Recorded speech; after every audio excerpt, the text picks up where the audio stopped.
Saudara, dalam Islam, penentuan awal bulan dilakukan dengan kaedah ruqyah atau cerapan dan hisab berpandukan kriteria imkanur ruqyah atau keboleh nampakan anak bulan atau hilal.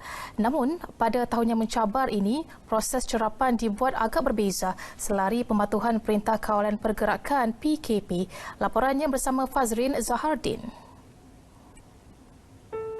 Berdasarkan mafhum hadis Nabi SAW menerusi hadis riwayat Bukhari, janganlah kamu mula berpuasa melainkan setelah melihat hilal.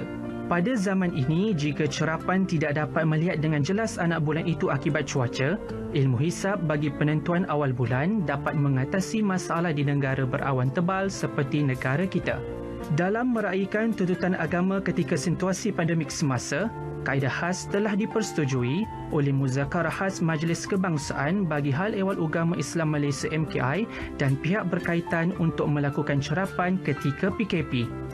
Antara lain, kalau dahulu ada 29 lokasi yang kita senaraikan untuk tujuan cerapan hilal Ramadan dan juga penentuan awal Aidilfitri, pada tahun ini kita hadkan maksimum 15 tempat. Mungkin kurang dari itu.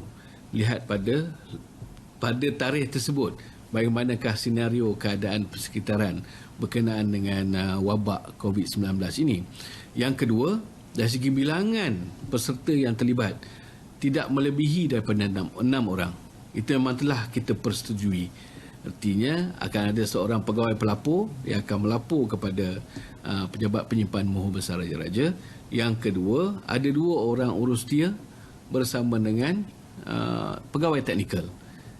Jadi dia tidak akan melebihi daripada 6 orang petugas di satu-satu lokasi cerapan hilal itu sendiri. Lokasi-lokasi ini dipilih atas sebab lokasi tersebut pernah ada sejarah kenampakan hilal sebelum ini.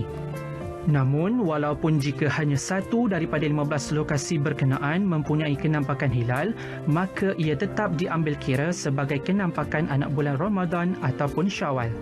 Dan dari segi sejarahnya, kenampakan hilal di Teluk Kemang ni memang keraplah kita nampak. Contohnya pada tahun lepas pun kita boleh nampak anak bulan Ramadan ini yang usia yang begitu awal, orang kata dalam 12 jam 40 minit kita boleh nampak kenampakan hilal Ramadan ini. Jadi salah satulah orang kata tempat yang kerap boleh nampak anak bulan Ramadan ini di Baitul Hilal lah. Hitungan akan dibuat secara manual untuk menentukan kedudukan hilal dan matahari bagi stesen rujukan merangkumi Matlak Malaysia, iaitu stesen paling timur di Kampung Atiam, Sabah dan paling barat Malaysia di Tanjung Cincin, Langkawi, Kedah. Sebab keputusan bagaimana nak diputuskan sama ada besok itu puasa ataupun mengikut hisab adalah tertakluk kepada keputusan Jawatankuasa Yang Memandah. Dia tak mau ikut hukum majoriti macam fikirkan lah. Tidak. Dia bukan ikut hukum majoriti dah masa itu. Kalau nampak anak bulan, semua sama. Jika tak nampak, kita dah tak ada pilihan kedua. Tarikh awal Ramadan dan Syawal juga dipersetujui untuk diseragamkan antara 4 negara berjiran, iaitu di bawah Majlis Agama Brunei, Indonesia, Malaysia dan Singapura (MABIMS). Saya kini berada di Balai Cerap Teluk Kemang atau kini dikenali sebagai Kompleks Baitul Hilal Teluk Kemang di Negeri Sembilan.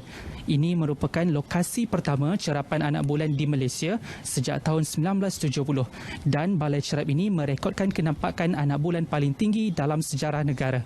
Apa yang pasti, antara hikmah utama Ramadan dimulakan dengan cerapan anak bulan adalah bagi mendorong umat Islam melakukan kajian ilmiah falak dan astronomi secara berterusan terhadap jasad samawi ciptaan Tuhan. Selamat menyambut Ramadan Al-Mubarak. Fazrin Zahardin, laporan JAKIM untuk RTM.